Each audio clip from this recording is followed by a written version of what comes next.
Muito bem, caríssimos irmãos e irmãs, temos aqui algumas leituras, mais uma vez falando do anticristo. No dia do 31 de dezembro está lá gravada, mais que explícito, grande parte do que será o anticristo. E aqui ele é citado de novo como aquele que nega Cristo, o Pai e o Filho, aquele que vai contra a verdade. A verdade é Deus. A criação verdadeira, tudo que Deus cria é bom, verdadeiro, único. Não é isso? São os transcendentais e belo. O demônio tem destruído a beleza, a bondade e a verdade. Como? Não destruído em si, mas com mentiras, filosofias invertidas, onde você cria a realidade, destruindo a beleza de toda a sociedade. Ou você vai no museu de arte moderna, tem lá um pinico pregado, uma banana vendida com uma fita vendida por sei lá quantos milhões de dólares. Não é isso? Então ele tem destruído umas artes assim de a própria nudez de uma forma mais mundana, e assim por diante. Vai destruindo a imagem do ser humano, vai destruindo a sociedade, as cidades. Ninguém mais se preocupa tanto em beleza, assim, de tempo, de construir rápido. Então os transcendentais, que obrigatoriamente levam aquele que é a beleza, a verdade, o amor, a bondade, estão sendo destruídos. O anticristo é que tem feito isso, tem preparado todo mundo para se afastar cada vez mais de Deus. Todo aquele que nega o Filho também não possui o Pai. Quem confessa o Filho possui também o Pai. Permaneça dentro de vós aquilo que ouvistes desde o princípio. Como a verdade tem desaparecido de todo lugar, nós temos que manter a doutrina. Hoje, para conseguir material de catequese que fale de mandamentos, as coisas é dificílimo. Você tem que pegar o catecismo mesmo, e tentar ir trabalhando o catecismo, de tamanha destruição que foi feita em tudo na igreja, assim, para acessar aquilo que é verdadeiro, aquilo que deve ser ensinado, né? A própria moral vem sendo destruída desde aí o século moderno, as referências de moral, o relativismo da verdade, né? Cada um tem sua verdade, cada um tem sua moral. É moral aquilo que eu penso, não o que o outro pensa. E assim, a igreja é uma opção, a religião é uma opção, qualquer religião serve, né? Ou se você não tiver também, tanto faz. Você é o seu Deus, você faz o Deus que você. Por isso que eu até fiz questão de publicar uma entrevista com um padre italiano muito, muito bom. E alguém pergunta para ele se ele já teve crise espiritual. E ele disse que as crises espirituais são importantes, porque você descobre que o Deus que você criou na cabeça, psicológico, não é real. Real é um Deus que é diferente de você, e acaba não fazendo aquilo que você queira, do jeito que você quer. E isso inicia-se uma relação de verdade. Então as crises que nós temos com Deus são importantes, desde que nós consigamos continuar perseverantes. São as famosas conversões, né? Ou as 3 vidas interiores. Resumindo rapidamente, uma pessoa recém-convertida que vem do mundo para a igreja, ela vem achando que Deus vai resolver os seus problemas lá fora, não é isso? Acabar com as dívidas, os boletos chegam pagos quando vem para a igreja, né? Acha que todo mundo da igreja é santo. Então a pessoa que vem para a igreja, logo ela entra na primeira crise. Descobrir que Deus não vai acabar com tudo lá fora de problema, deixar ela sem doença, feliz da vida. Descobre que nós não somos santos assim, né? Começa a decepcionar com o povo da igreja. E aí ela tem obrigatoriedade de passar pela primeira conversão. A primeira conversão é ela desapegar do mundo e entender que nós todos estamos num barco a caminho e desapegar daquilo que é sensível, porque geralmente elas vêm querendo dinheiro, prazer. Então é a conversão dos sentidos. Ela abre mão de ter prazer nesse mundo como quer, de ter honra, e continua na igreja. Passado algum tempo na igreja, aí ela, depois da primeira conversão, ela começa a ter experiências com Deus, né? Aí Deus consola, são aquelas pessoas que choram, onde ela vai, Deus fala com ela responde os anseios dela, o padre faz a homilia. Padre, eu perguntei isso agorinha, né?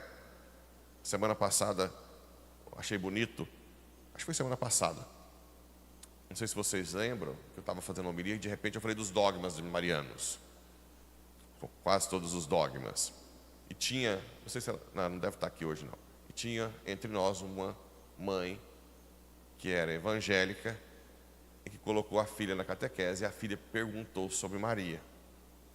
E ela veio aleatoriamente numa missa de manhã para tentar aprender um pouco mais. E justo naquele dia, eu falei dos dogmas, e eu não estava nada previsto.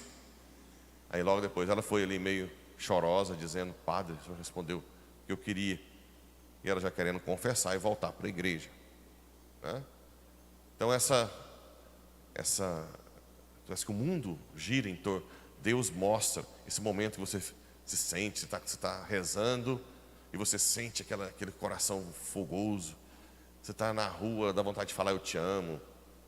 Aí você começa a ter os consolos espirituais. Bem, aí daí para frente depende de cada um. Santa Teresa d'Ávila diz que não são todos. Chega num ponto que os santos abdicam até dos consolos. Amam sem receber consolo nenhum. Santa Teresa d'Ávila ficou anos, né? Acho que foi 50 anos, quantos anos, sem sentir nada na oração.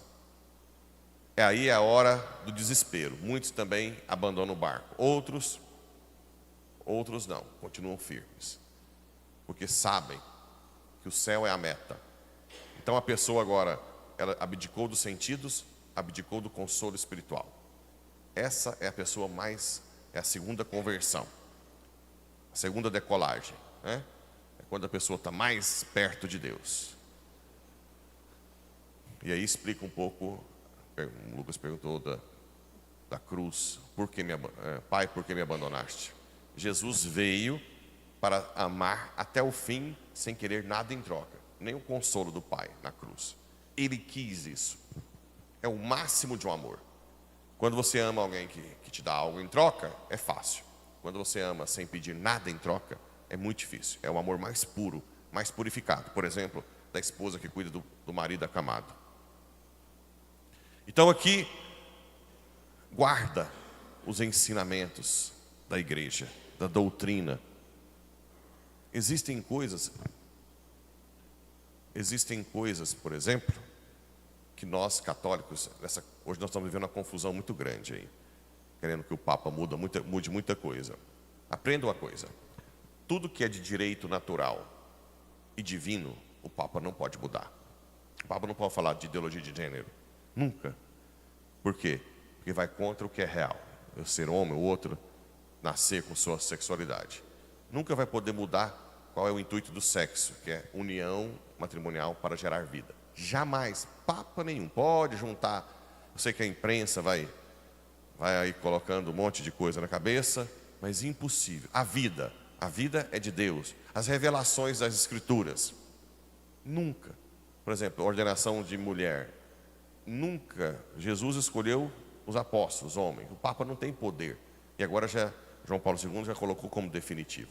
Então nós estamos vivendo umas confusões de direito. Por quê? Porque entrou uma filosofia satânica e teologia da igreja de que não tem direito natural nem divino. Não existe isso. A própria lei hoje, toda lei tem o seu princípio de direito natural. Mas a gente vê que os semideuses lá em cima dizem que não tem isso, né? Por exemplo, a lei da inviolabilidade, que a vida é inviolável. Desde a concepção, não, você tem que aplicar o princípio da saúde da mulher. Desde quando a saúde da mulher é matar alguém. Então nós estamos vivendo uma bagunça. Então você tem que aprender a doutrina, tem que ter o catecismo na mão. Não tem ninguém, por mais infiltrado na igreja que esteja, que pode ir contra o catecismo. Pode até falar mal dele, mas você não, aquela verdade é única. Você tem que ter o catecismo. Você tem que ter a Bíblia, o catecismo, os livros, os documentos da igreja, livros de doutrina, porque cada vez mais vai ficar difícil o acesso. Cada vez mais, daqui a pouco não vai nem publicar mais. E aí vão ficar as ideologias, as mentiras, né? Houve uma infiltração enorme na igreja nesse sentido. Então, guarda isso aqui, ó. Permaneça dentro de vós aquilo que ouvistes desde o princípio. Se o que ouvistes desde o princípio permanecer em vós, permanecereis com o Filho e com o Pai. Escrevo isto a respeito dos que procuram desencaminhar-vos. Muita gente, vestido de autoridade, quer desencaminhar todos, fugir da verdade, né? Dizer que tudo é relativo, depende, quantas orientações em confissão errada, não, o importante é o amor, e será o quê? Pessoas que não estão preocupadas com a salvação, coisa que a igreja não tem nem poder de mudar. E dentro desse contexto de mentiras, de confusões, nós temos no mundo hoje muitos João Batistas, né? Como era no início. Quem és tu? E João Batista, aqui é importante para também refutar a tese de que foi a reencarnação de Elias, como alguns dizem espíritas, né? Tu és Elias? Não, não sou Elias. Então não é reencarnação. O que João Batista tinha é o espírito profético de Elias. É diferente. Mas quem é você? Eu sou uma voz que grita no deserto. Aplanai o caminho do Senhor. Hoje nós temos muitas vozes que gritam num deserto, onde não tem mais quase livro nenhum, onde a verdade cada vez mais relativizada dentro e fora da igreja. Existem vozes que gritam no deserto. Como é que você identifica alguém que realmente queira a verdade? É alguém que não fica falando teorias sem referências doutrinárias. Teólogos que escrevem, filósofos, bonito, mas cadê a referência? De onde você tirou isso? É da sua cabeça?